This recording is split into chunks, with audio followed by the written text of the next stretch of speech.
कहते हैं किसी को कमज़ोर समझना सबसे बड़ी भूल होती है। और जब किसी का दिल टूटता है तो या तो वो बिखर जाता है या फिर इतना मजबूत बनकर उठता है कि दुनिया झुक जाती है। आज की कहानी ऐसी ही एक लड़की की है जिसे दुनिया सिंड्रेला कहती है, पर असली नाम था एलिसा। वो राजकुमारी नहीं बनी, वो दुनिया की रानी बनी।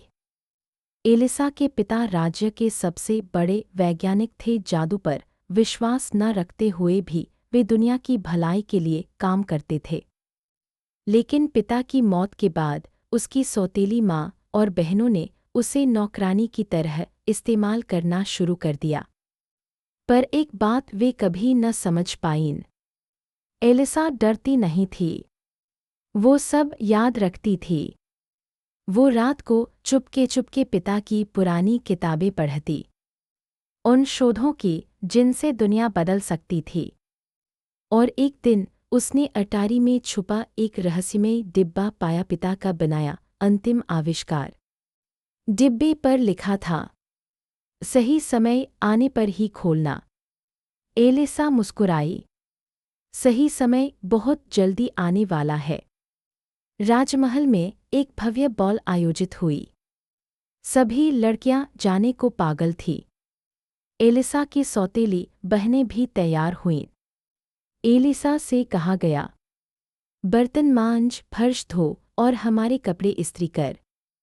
लेकिन इस बार एलिसा ने सिर उठाकर कहा, आज मैं किसी का आदेश नहीं मानूंगी। सौतेली माँ हंसी, तू बॉल में, राजकुमार तुम्हें देखेगा भी नहीं। एलिसा शांत थी, पर उसकी आंखों में एक तूफान था। उसने पिता का डिब्बा खोला। चमकदार नीली ऊर्जा हवा में फैल गई और कुछ पलों बाद एलिसा ने खुद को एक नई शक्ति के साथ पाया। यह कोई जादुई पोशाक नहीं थी, यह एक एनर्जी आर्मर था, जैसा उसके पिता बनाना चाहते थे। हल्का, सुंदर, शक्तिशाली। एलिसा ने लंबी सांस ली। अब शुरू होगा असली खेल। राजकुमार नहीं बदला। राजमहल पहुंचते ही सबकी नज़रें एलिसा पर रुक गईं। वो एक रहस्यमय योद्धा रानी जैसी दिख रही थी। राजकुमार ने आगे बढ़कर कहा, सुंदरी, क्या मैं आपका हाथ? एलिसा ने हाथ हटाते हुए कहा, मैं किसी राजकुमार की तलाश में नहीं हूँ, मैं अपने मुकुट की तलाश में आई हूँ। राजकुमार स्तब्ध रह गया। कुछ देर में बॉल की रोशनी टिमटिमाने लगी, क्योंकि एलिसा ने उस सिस्टम को हैक कर लिया था जिसे उसके पिता ने ही बनाया था।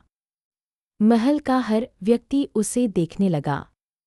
एलिसा ने ऊंची आवाज में कहा, मेरे पिता को एक दुर्घटना नहीं, बल्कि साजिश में मारा गया था, और इस साजिश के पीछे है इस राज्य का मंत्री, जिसे कुछ लोग रॉयल एडवाइजर कहते हैं। भीड़ हिल उठी। मंत्री घबराया, ये झूठ है। एलिसा ने अपनी कलाई के उपकरण से एक होलोग्राम दिखाया, पिता की मृत्यु की रात की रिकॉर्डिंग। राजमहल में सन्नाटा छा गया।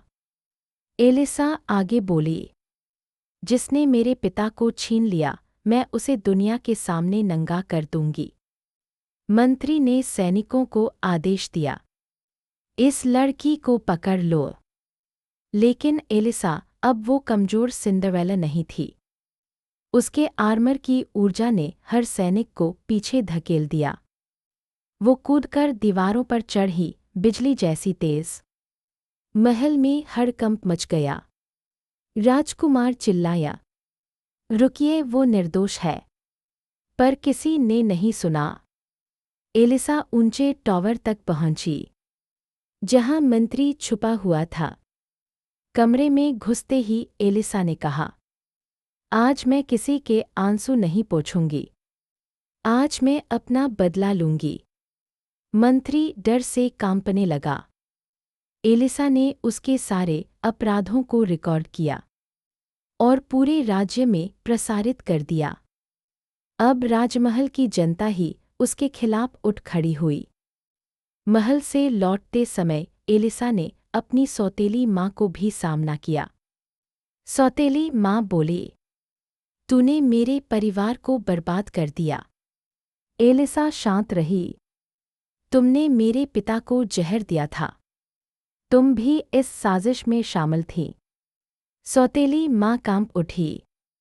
एलिसा ने कहा, मैं तुम्हें मारूंगी नहीं, पर तुम्हें वही काम दूंगी जो तुमने मुझे सालों तक दिए।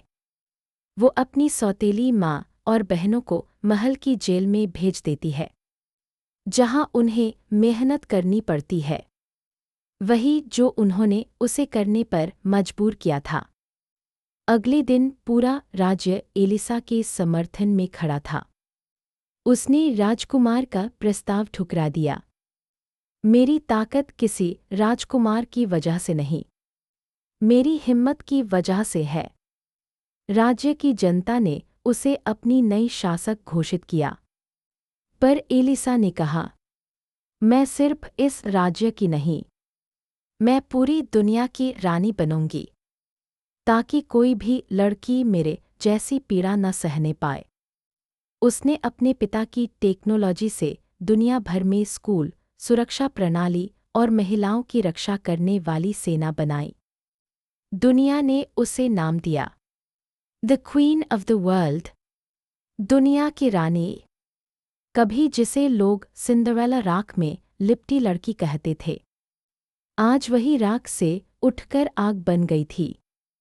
उसने साबित कर दिया, मैं राजकुमारी नहीं, मैं रानी हूँ। किसी की दया से नहीं, अपने साहस से। और उसकी कहानी आज भी दुनिया को सिखाती है कि कोई भी लड़की कमजोर नहीं होती, बस सही समय का इंतजार करती है।